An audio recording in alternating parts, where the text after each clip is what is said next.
Tập 5. Điều tôi muốn biết là Đảng Cộng sản lại đúng thời điểm này giết hai người bọn họ. Tư lệnh, tôi vẫn luôn nghĩ về vấn đề này.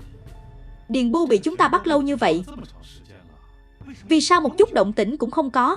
Chúng ta vừa giết hắn, gấp gáp muốn gặp mặt hai người bọn họ, thì bọn họ đã bị giết rồi. Được rồi, đừng vòng vo nữa, trực tiếp nói đi. Vâng, tư lệnh. Tôi cho rằng Đảng Cộng sản chắc chắn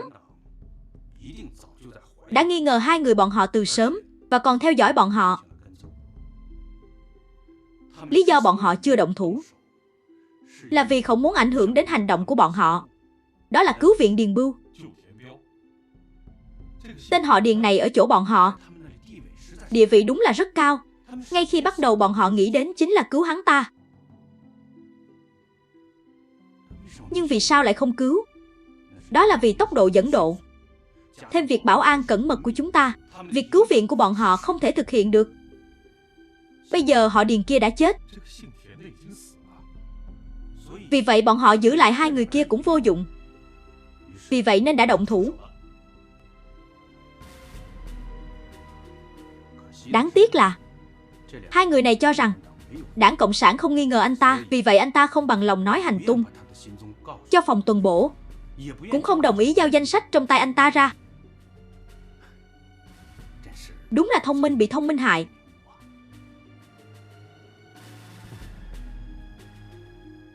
Đây gọi là không quyết tâm với cách mạng, tự gánh hậu quả.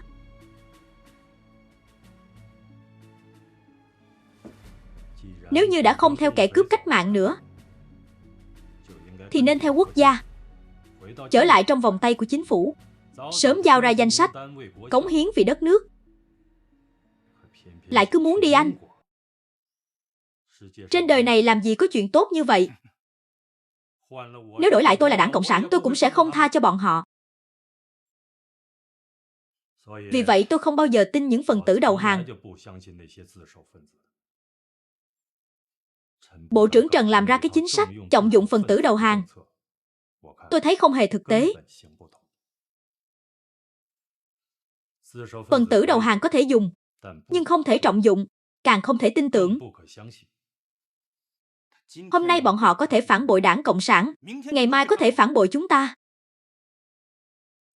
Nếu như Triệu Lệ Bình này mà có thể sống tiếp,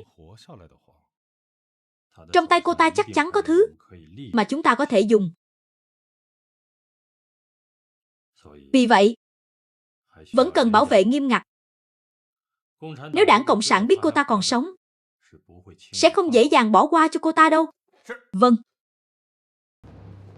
Đã sắp xếp xong chưa? Sắp xếp xong rồi.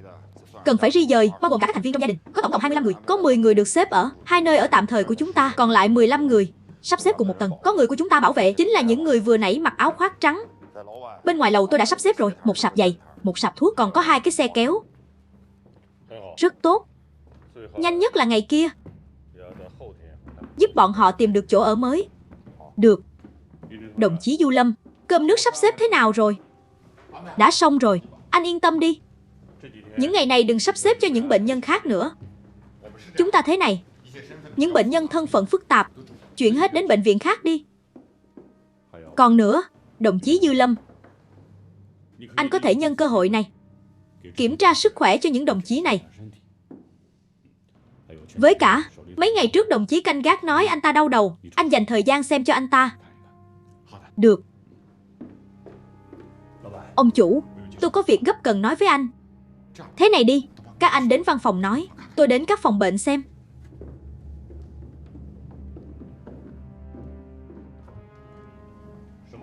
Tình huống gì vậy?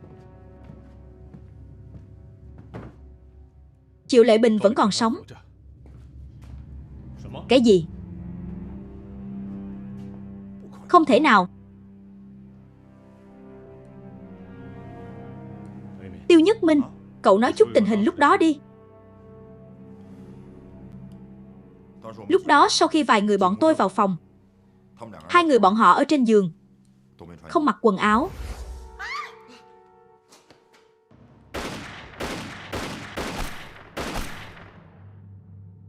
Đi xem.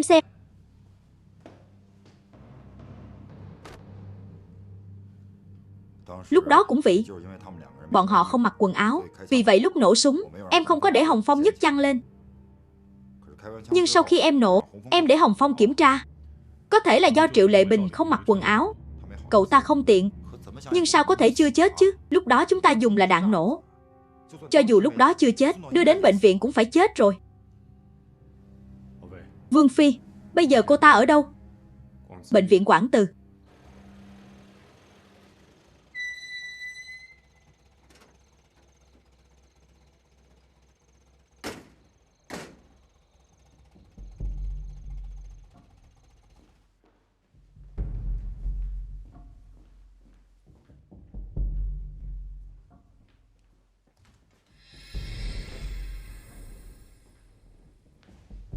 Rose, Rose.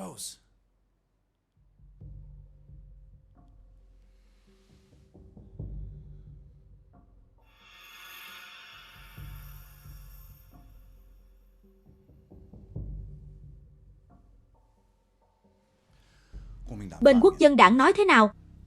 Bọn họ nói là đội diệt phản làm. Đương nhiên là đội diệt phản làm rồi. Tôi muốn hỏi là đội diệt phản sao lại biết được bọn họ? Quốc dân đảng nói không biết. Tôi nghĩ có phải tối qua tôi đi qua bên đó bị phát hiện hay không? Nếu là như vậy thì hai người họ sớm đã bị giám sát rồi. Tôi cũng nghĩ vậy. Thật ra nếu đổi lại là chúng ta cũng sẽ nghi ngờ cô ấy. Thời điểm này mà đến chỗ chúng ta, chắc chắn sẽ bị bại lộ rồi. Cô ấy lẽ ra phải để chúng ta liên hệ với cô ấy. Người phụ nữ này quá cố chấp, không để cho chúng ta biết được hành tung của cô ta. Phụ nữ đúng là không nên quá thông minh. Đáng tiếc. Nhưng mà, xem vận khí của cô ta thôi. Bác sĩ nói cô ấy vẫn còn hy vọng. Trải qua sợ hãi như vậy, mà có thể sống tiếp, cũng trở thành phế nhân rồi. Hơn nữa còn là phụ nữ. Tôi nghĩ đội diệt phản sẽ không bỏ qua cho cô ấy. Chỉ cần cô ấy có thể sống dậy, tôi sắp xếp cô ấy đi anh. Việc này không phải nên giao cho Quốc dân đảng sao? Tiền và hộ chiếu của bọn họ vẫn chưa đưa cho cô ấy. Không cần nữa. Với hiểu biết của tôi với Bộ Tư lệnh Cảnh bị, xảy ra chuyện như vậy, họ sẽ không đưa tiền và hộ chiếu nữa đâu. Chúng ta làm đi. Tôi không nuốt lời một người phụ nữ. Vậy được. Đồng chí Dư Lâm, cậu đi bệnh viện Quảng Từ xem tình hình. Được. Đại ca, để em đi cùng cậu ấy. Được, nhưng phải nhớ, các cậu đi là đi điều tra, không được làm ra bất kỳ hành động gì, không được để bạo lộ đồng chí Dư Lâm. Được, anh yên tâm, đi thôi. Được.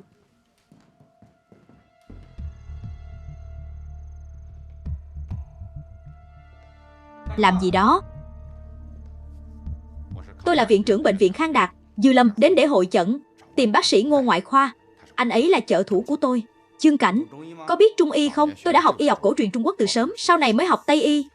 Anh nói xem, tôi ăn ngon và ngủ ngon, chỉ là lòng bàn tay tôi thường xuyên đổ mồ hôi, đôi chân của tôi cũng thường xuyên cảm thấy không có lực. Ngày xưa có 4 tầng như thế này, tôi trong một hơi chạy lên đến nơi, bây giờ cảm thấy khá vất vả. Anh nghĩ tôi bị làm sao? Đưa bàn tay cậu cho tôi. Lưỡi. Tiên sinh, chứng bệnh này của anh là thận hư. Thận hư. Tôi nghĩ anh 40 tuổi rồi nhỉ? Ăn 39 bữa cơm rồi. Tiên sinh, bệnh này nói khó trị thì không khó. Quan trọng là phải kiên trì. Có cách gì để trị? Dù anh làm ca ngày hay ca đêm, tan làm thì đúng giờ về nhà. Kiên trì 1 tháng, đảm bảo có hiệu quả. Đơn giản vậy sao? Tất nhiên, phải bổ sung các phương pháp điều trị khác như xoa bóp huyệt đạo, uống một ít địa hoàng, vân vân. Không thì thế này, hôm khác anh đến bệnh viện của tôi giúp anh khám kỹ. Được, vậy anh lên đi. Đúng rồi, đừng dừng ở tầng 2, đang có thiết quân luật đấy.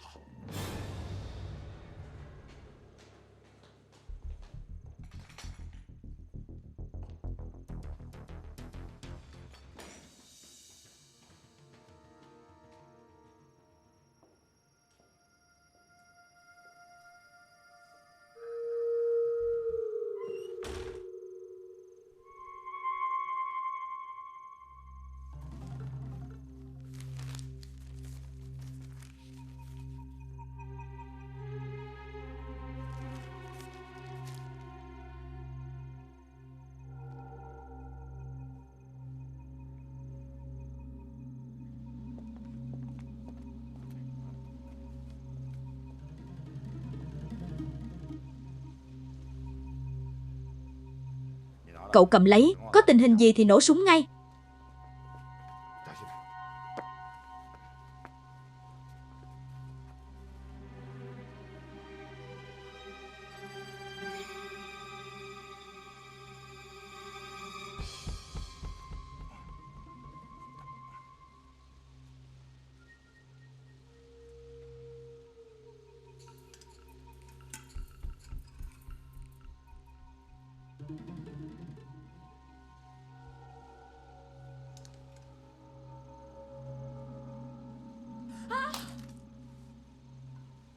Chuyện gì vậy? Hình như tôi nhìn thấy bên ngoài có bóng người.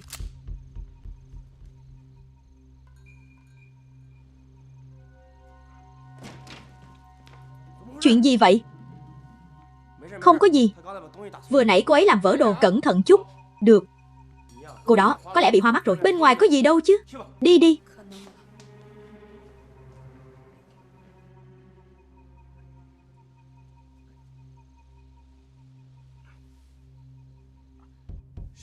Không để ý cô ta nữa. Cứ vậy là xong hả? Hiện tại tạm thời cô ta không gây nên uy hiếp gì cho chúng ta. Hơn nữa, bây giờ bệnh viện canh giữ nghiêm ngặt như vậy, chúng ta không cần thiết mạo hiểm như vậy vì cô ta. Em chỉ là không nuốt được cục tức này. Xem đi. Nếu cô ta có thể tiếp tục sống, sau đó thật sự đi anh, vậy thì bỏ đi. Cô ta là phụ nữ. Hơn nữa Từ Gia Vượng đã bị chúng ta trừng trị rồi. Nếu cô ấy không ngộ ra bài học của mình, tiếp tục trở thành kẻ địch của nhân dân, lúc đó chúng ta tìm cô ta cũng không muộn. Ngoài ra, bây giờ chúng ta vẫn còn nhiều việc phải làm. Không thể lãng phí thời gian trên người cô ta nữa. Vương Phi, bên Phương Đạt tiến triển sao rồi? Em dành thời gian đi xem cậu ta, giúp anh ta lấy ít tài liệu. Hiện tại có lẽ vẫn chưa có tiến triển. Phương Đạt, tôi đã vẽ theo ý của anh. Nào, anh nhìn xem.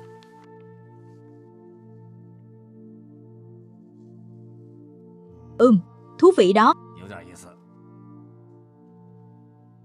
Nhưng chúng ta phải nghĩ cách để mua ít linh kiện. Những linh kiện này không dễ mua. Chỉ có thể mua cái này ở các cửa hàng nước ngoài. Không thành vấn đề. Tôi sẽ nghĩ cách.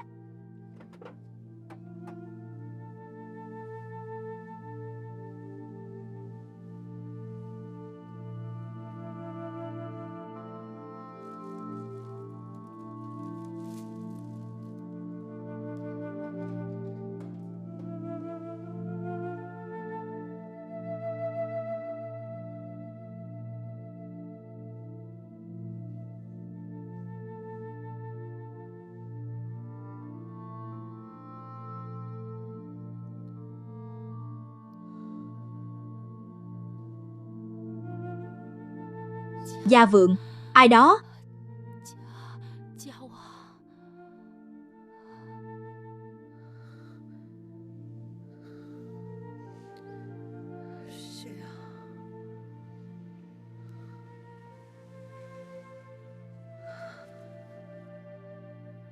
Bác sĩ, Gia Vượng anh ấy sao rồi?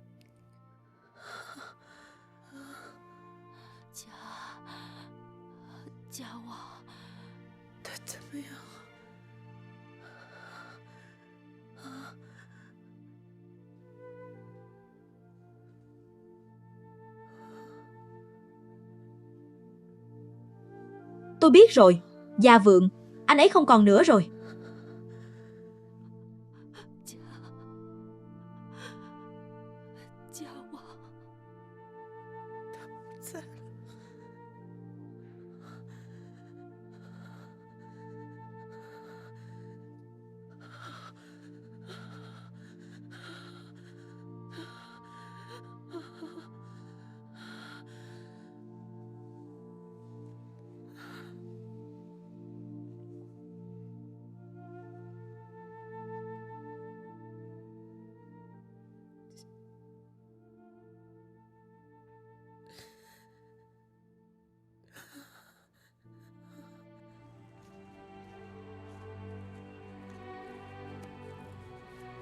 Vương Phi, giới thiệu với em.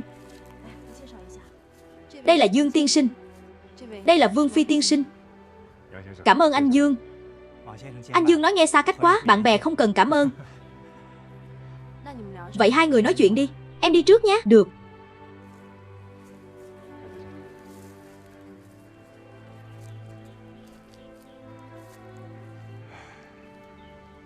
Anh Dương, không phải là xa cách đâu.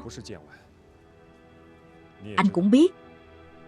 Bây giờ có bao nhiêu người muốn dìm chúng tôi vào chỗ chết, lại có bao nhiêu người trăm phương ngàn kế muốn lấy đầu của chúng tôi để đổi lấy quan cao lộc hậu. Trong tình hình này, anh có thể mạo hiểm giúp đỡ. Chúng tôi chân thành cảm tạ anh. Anh Vương nói nghiêm trọng quá. Tôi cũng chỉ là thuận tay giúp đỡ. Thật ra tôi cũng không giúp được gì. Đồng chí Điền Bưu cuối cùng vẫn. Anh Dương, chúng tôi vô cùng rõ. Anh đã cố gắng hết sức rồi. Hơn nữa anh cũng giúp cho chúng tôi một chuyện rất lớn. Sự hy sinh của đồng chí Điền Bưu đúng là gây nên một sự tổn thất rất lớn với chúng tôi. Nhưng mà tôi không biết anh Dương hiểu biết bao nhiêu với Đảng Cộng sản chúng tôi. Tôi tin rằng từ ngày đồng chí Điền Bưu bị bắt, hoặc nói chính xác hơn là từ ngày tham gia vào Đảng Cộng sản, anh ấy đã chuẩn bị tốt cho việc hy sinh rồi. Tôi đi du học ở Nhật Bản, đã từng đọc sách của chủ nghĩa Mác. Sau khi về nước, tôi tham gia Quốc dân đảng. Lúc đó Quốc dân đảng và Đảng Cộng sản còn hợp tác. Tôi cũng cùng một số người Cộng sản giao thiệp. Nói một câu thật lòng, chủ nghĩa Cộng sản vẫn là một điều mơ hồ đối với tôi. Tôi nghĩ xã hội lý tưởng mà nó xây dựng quá xa so với đời thực tế, giống như một giấc mộng đẹp. Khi đọc sách tôi thấy nhiệt huyết sôi trào. Nhưng khi đặt sách xuống, tôi bắt buộc phải sống trong xã hội hiện thực. Anh Dương không tin chúng tôi có thể biến giấc mộng thành sự thật sao? Không phải. Tôi quá hiểu rõ Đảng Dân Quốc rồi. Nó giống như một tảng băng hà. Tảng băng hà này do chính bản thân nó đang từng chút một tan chảy. Vì vậy tôi tin các anh cuối cùng sẽ có một ngày có được thiên hạ. Nhưng anh Vương à, thứ lỗi cho tôi nói thẳng. Tuy rằng tảng băng hà này đang tan chảy, nhưng tôi cho rằng với năng lực hiện tại của anh, trong một đoạn thời gian dài nữa, lý tưởng của các anh rất khó để thực hiện. Ít nhất là với người có tuổi đời như tôi và anh, có lẽ không thể nhìn được đâu. Nhưng mà điều này không ngăn cản sự ngưỡng mộ cá tính của tôi với các anh. Tôi cũng thật lòng hy vọng rằng anh có thể ở trong xã hội như thế này sống sót. Xã hội giống như một hệ thống lớn, cần những người như anh đến cân bằng. Đây là một trong những lý do tại sao tôi sẵn sàng cố gắng hết sức để giúp đỡ các anh. Anh Dương, nếu ánh sáng mặt trời đủ mạnh, tôi tin rằng tốc độ tan chảy của dòng sông băng này có thể tan nhanh hơn anh tưởng tượng. Tôi biết đây là lý tưởng mà các anh vẫn nói. Tôi thích loại lý tưởng này. Nó giống như một bộ phim có phong cảnh đẹp. Tôi sẵn sàng mua một vé để ủng hộ nó, sẵn sàng đi thưởng thức nó. Nhưng tôi cũng rất rõ ràng, sinh mệnh rất ngắn ngủi, cũng rất hiện thực. Trong cuộc sống ngắn ngủi của tôi hy vọng có thể làm quen với một số người bạn. Nếu có thể, tôi sẽ dốc sức vì những người bạn này. Chỉ như vậy mà thôi. Tôi rất rõ bản thân. Tôi không thể cống hiến hết mình cho một hành động vì lý tưởng xa vời như các anh được. Không biết anh Vương có thể hiểu cho tôi không? Đương nhiên tôi hiểu. Anh Dương, cố gắng tìm điểm chung, gác lại bất đồng chính là chủ trương của chúng tôi. Chỉ cần anh Dương trên nghĩa lớn nhân loại, cùng lý tưởng với chúng tôi. Thật ra tin chủ nghĩa nào cũng không quan trọng. Huống chi anh Dương còn thẳng thắn, trọng nghĩa tình. Nghĩa lớn cao như núi mà. Chúng tôi sẵn lòng kết giao với người bạn như anh, giúp đỡ lẫn nhau. Anh Vương quả nhiên là quân tử thẳng thắn vô tư. Kết bạn với người như anh, tôi rất vui. Nếu đã như vậy, chúng ta trở lại chuyện chính. Bây giờ anh làm việc cho chúng tôi, có yêu cầu gì với chúng tôi, mong anh đưa ra, không cần khách khí. Như vậy có lợi cho hợp tác trường kỳ giữa chúng ta. Nếu anh Vương đã nói như vậy, vậy tôi cũng không khách khí nữa. Tôi có hai vấn đề. Vấn đề thứ một là tiền. Tôi cần giữ quan hệ tốt với các phương diện xã hội, không thể tránh được việc xã giao qua lại. Tình hình kinh tế đúng là có hơi khó khăn, nhưng tôi cũng biết các anh cũng đang thiếu tiền. Tôi chỉ nói vậy thôi. Vấn đề thứ hai rất quan trọng. Khi tôi cung cấp tin tình báo của tôi cho các anh, đồng thời cũng cần lấy tình báo của các anh để ứng phó với bên Nam Kinh. Vấn đề này phải làm thế nào? Hai vấn đề này chúng tôi sớm đã tính đến rồi. Mặc dù chúng tôi kinh tế khó khăn, nhưng chúng tôi sẽ cố hết sức giúp đỡ. Vấn đề này chúng tôi đang nghiên cứu. Lần sau gặp anh có thể cho anh câu trả lời. Đối với việc anh đối phó với tình báo của bên Nam Kinh, chúng tôi có thể cung cấp cho anh bất kỳ lúc nào tài liệu của chúng tôi. Lúc cần thiết, chúng tôi có thể diễn kịch, giúp anh giành được lòng tin bên Nam Kinh. Được. Tôi thích phong cách làm việc sảng khoái của các anh. Không quan trọng anh có giải quyết được vấn đề tiền bạc hay không. Tôi cũng không phải đến vì tiền. Tình báo rất quan trọng rồi. Sau này chúng ta tính toán cho tốt. Ngoài ra, chúng tôi vì suy nghĩ đến việc thuận tiện cho anh làm việc, chúng tôi định sắp xếp một người bên cạnh anh. Như vậy nếu có tình báo gì, cũng không cần đích thân chạy đi chạy lại. Như vậy đương nhiên là tốt rồi. Tôi đúng lúc cũng đang cần một trợ thủ. Được. Vậy chúng ta đã thống nhất như vậy. Anh đợi tin tức của tôi. Được.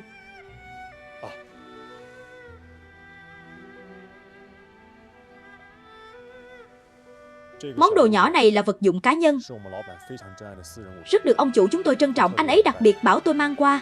Anh ấy nói, cho dù kết quả ngày gặp mặt ngày hôm nay của chúng ta như thế nào, tôi cũng phải chuyển nó cho anh. Anh ấy bảo tôi nói với anh, đây không phải là thù lao, đây là thành ý của chúng tôi với những việc anh đã giúp cho chúng tôi những ngày qua. Anh ấy còn nói, tất cả những người từng giúp đỡ chúng tôi đều không quên. Hy vọng anh sẽ không từ chối.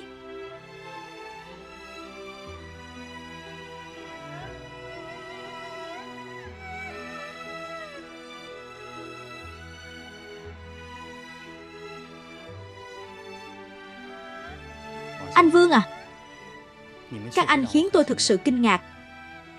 Nếu trước đây tôi sẵn sàng làm mọi việc cho các anh, ngoài một số lý do cá nhân, một phần cũng là để tìm lại sự cân bằng trong lương tâm. Bây giờ tôi nghĩ tôi sẵn sàng làm mọi việc cho các anh, vì các anh thực sự là người bạn mà tôi ngưỡng mộ. Như nhau cả thôi, chúng tôi cũng kính trọng anh như vậy. Hy vọng chúng ta hợp tác vui vẻ. Hợp tác vui vẻ.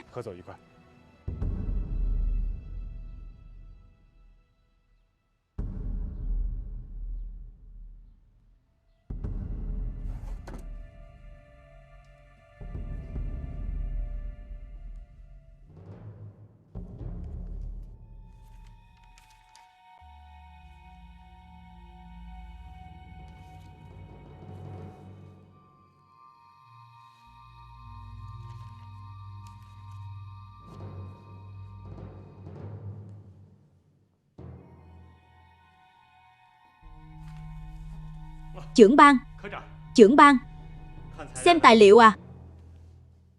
Tuần theo chỉ thị của ngài, muốn đối phó với Đảng Cộng sản thì trước hết phải quen thuộc và hiểu rõ Đảng Cộng sản. Tôi đang nghiên cứu tổ chức đặc công của Đảng Cộng sản. Được, nói nghe xem. Có nghiên cứu gì về các đặc công của Đảng Cộng sản? Theo tài liệu của Đảng Cộng sản chúng tôi bàn giao, và tài liệu do các phần tử Cộng sản đầu hàng cung cấp, đặc công của Đảng Cộng sản được thành lập vào tháng 4 năm 1927 sau khi đảng bị thanh trừng, tức là sớm hơn cục điều tra của chúng ta. Lúc đó Đảng Cộng sản đã bị chúng ta giáng một đòn nặng nề, và cơ quan đầu não đã được chuyển từ Thượng Hải về Vũ Hán. Ở đó, bọn họ thành lập phòng công tác đặc vụ. Đây có lẽ là tiền thân của đặc công chúng ta. Lúc đó nhân viên của bọn họ không nhiều, tôi đoán chỉ khoảng 10 người trở lại.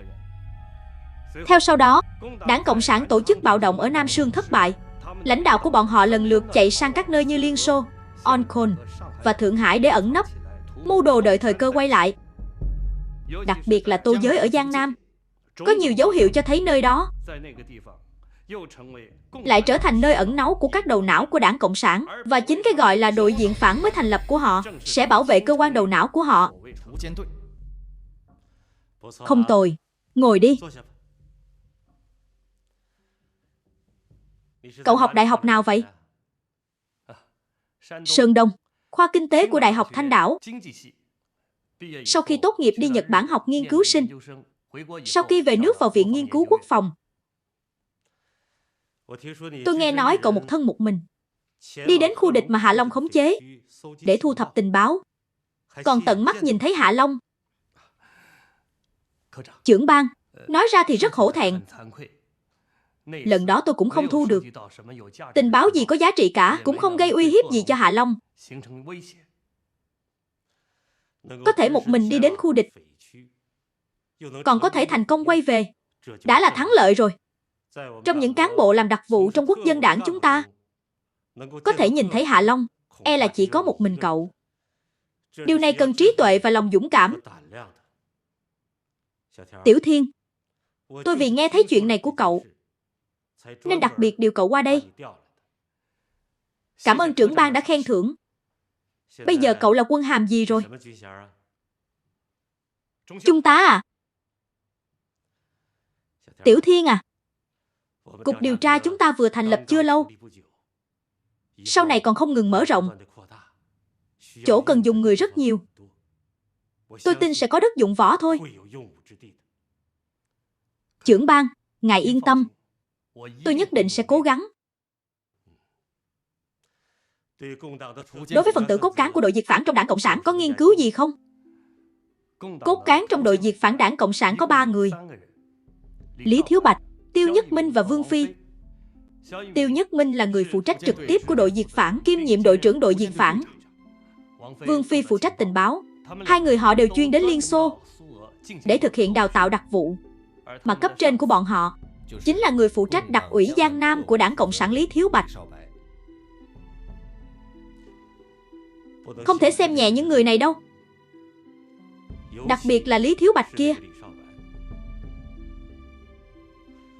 Trong thời kỳ hợp tác giữa quốc dân đảng và Đảng Cộng sản, ông ta cũng là nhân vật trụ cột của quốc gia. Em họ tôi từng là học trò của ông ta.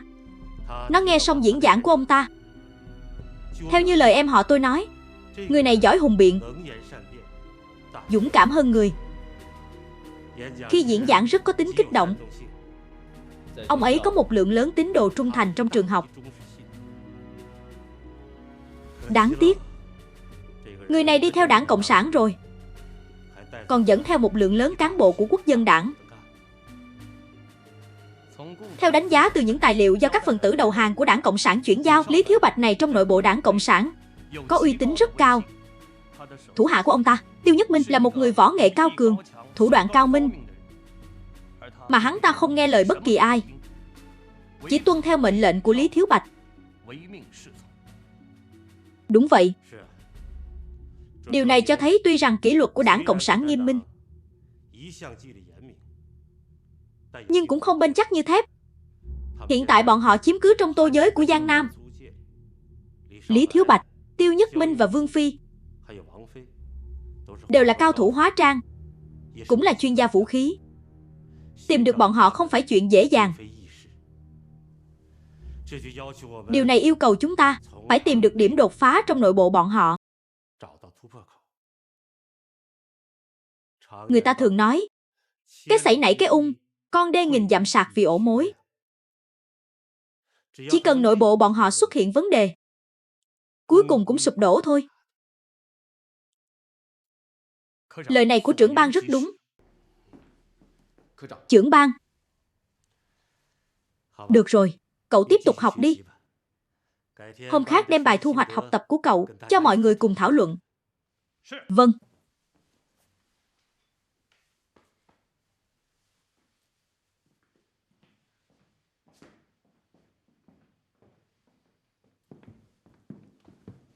Đây là Đới Thi Băng.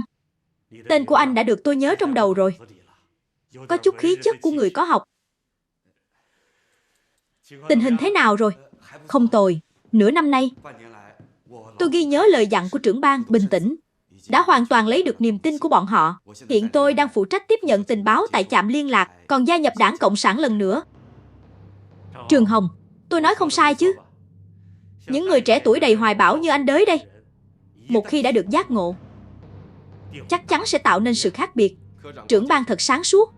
Đới tiên sinh cho rằng bây giờ thời cơ đã chín mùi, có thể tìm cơ hội động thủ rồi. Được. Không vào hang cọp, sao bắt được cọp con? Trước đây khuyến khích cậu trở về trong Đảng Cộng sản chính là để lấy được niềm tin với bọn họ. Lần sau hành động, một khi đã thành công, công lao của cậu cực kỳ lớn. Tôi nhất định sẽ cố gắng hết sức. Nhưng mà trưởng ban, còn có vấn đề gì sao? Lần này tôi đến Nam Kinh, không dễ gì mới tìm được cơ hội mua hàng. Tôi không thể luôn giống như vậy đến Nam Kinh. Bình thường đều là có người chuyên mua. Bây giờ phải hành động rồi, lỡ như có cơ hội. Vậy tôi nên tìm ai ở Giang Nam đây? Trước đây không phái người liên hệ với cậu là vì để cậu yên tâm ở trong nội bộ Đảng Cộng sản. Bây giờ cậu cảm thấy có thể động thủ rồi. Lần này sau khi trở về, Bộ Tư lệnh Cảnh bị sẽ có người liên hệ với cậu. Một khi cảm thấy thời cơ đã chín mùi, cậu có thể đem tình báo cho người liên hệ của cậu. Nếu lần này thành công, sau này cậu sẽ là người của lãnh đạo đạo ủy viên đặc biệt Giang Nam của Cục Điều tra, Ngài Dương. Đến lúc đó anh ta sẽ nói cho cậu làm thế nào để liên hệ với anh ta. Vâng. Là nhân viên của trạm liên lạc cơ sở Đảng Cộng sản, cuộc sống chắc là khó khăn lắm phải không? Trường Hồng đưa tiền trợ cấp mấy tháng này cho Đới tiên sinh. Buổi tối, đưa cậu ta đi cải thiện cuộc sống, thư giãn tinh thần. Vâng. Cảm ơn trưởng ban.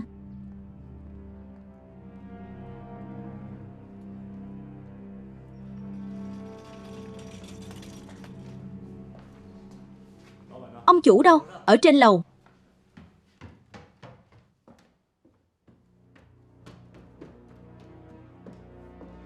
Ông chủ, Vương Phi, thế nào rồi? Không tồi. Anh ta có yêu cầu gì? Giống như suy nghĩ của chúng ta, anh ta đưa ra 2 yêu cầu.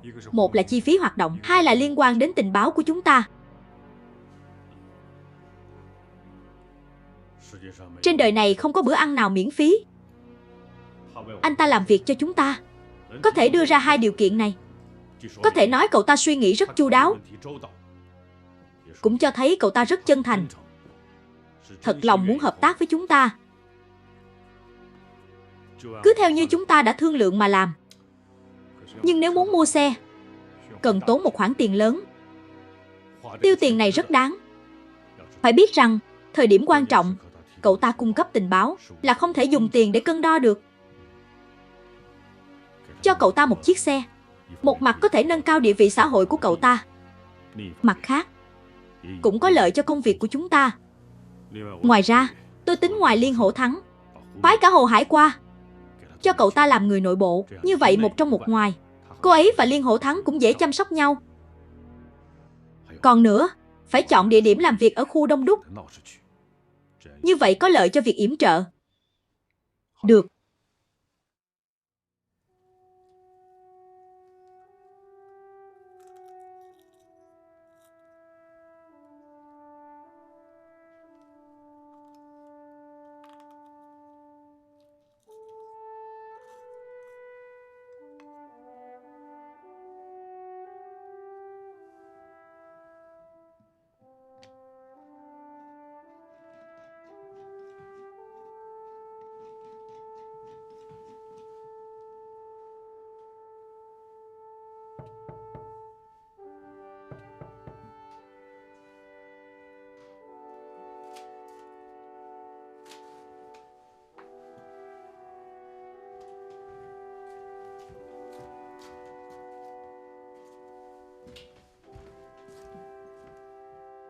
Mẫn Nghi.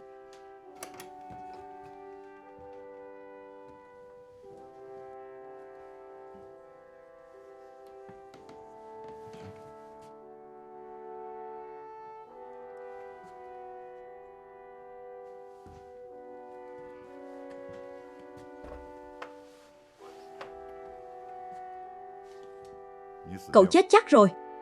Em, sao anh lại vào đây rồi? Tôi nhắc cậu bao nhiêu lần rồi, đừng có lúc nào cũng nghĩ đến phụ nữ. Cứ không nghe. Đến mạng cũng không còn nữa phải không? Đừng động đậy. Em không phải là đợi Mẫn Nghi đến để nói tình hình hay sao? Tự thừa nhận rồi phải không? Trong lòng nghĩ đến phụ nữa rồi. Khá lắm.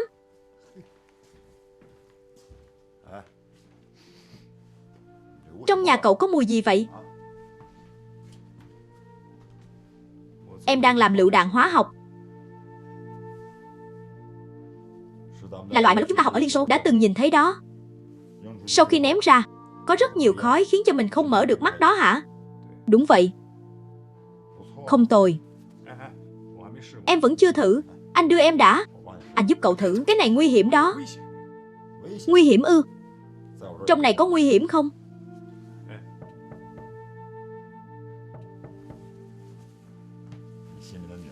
Cô gái trong lòng cậu đến rồi.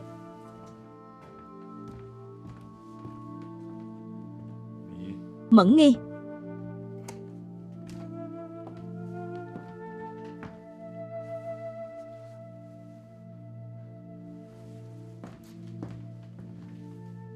Tiêu Nhất Minh. Anh không để Vương Phi có phụ nữ trong lòng. Lời này có ý gì thế hả? Này, tôi từng nói vậy sao? Không có mà. Đúng đó. Hơn nữa, sao em lại ở ngoài cửa nghe trộm bọn anh nói chuyện thế hả? Ai nghe trộm bọn anh nói chứ? Do hai người bọn anh nói chuyện chẳng chú ý gì. Anh phát hiện ra bây giờ em càng ngày càng lợi hại. Vương Phi chiều quá phải không? Anh bớt đi. Được rồi, được rồi. Ba người chúng ta lâu lắm không tụ tập một chỗ. Anh Minh, có muốn uống một chút không? Uống rượu thì bỏ đi, anh còn có chuyện. Đi trước đây. Hai người nói chuyện đi nhé. Em còn chưa hỏi anh đến chỗ em tìm em có chuyện gì mà. Vốn dĩ định hỏi xem cậu muốn mấy quả lựu trang. Bây giờ cậu có rồi. Hết chuyện rồi, anh dùng nó để làm gì? Trở lại nói với cậu sau. Đi đây.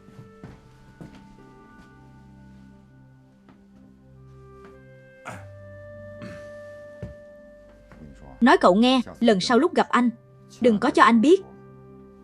Mấy giờ cô ấy đi nhá? Em không muốn nghe. Được rồi, mau đi đi. Nhìn thấy chưa? Đây là điển hình của việc trọng sắc khinh bạn. Anh nhắc cậu ta bao nhiêu lần rồi? Lần sau em lại thay anh nhắc nhở cậu ta nhé. Lá trà này, người khác tặng em, anh mang về cho chị dâu Hạnh Hoa thử. Xem đi. Thật là một đồng chí cách mạng tốt, có đồ tốt chia sẻ cho mọi người.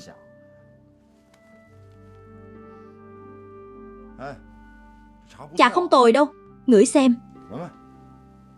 Có mùi vị của đàn ông. Ai tặng vậy? Đi đây. Đi đường cẩn thận, cậu phải cẩn thận đó.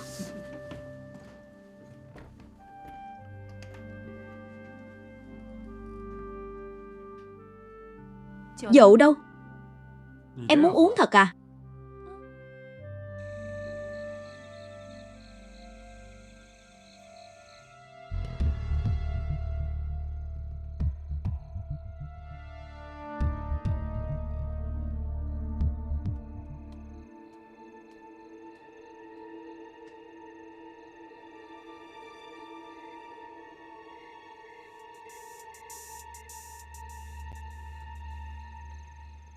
Đứng lại. Làm gì đó? Dọn vệ sinh ạ? Đi đi. Đừng có rừng ở lầu 2 đó. Vân vân.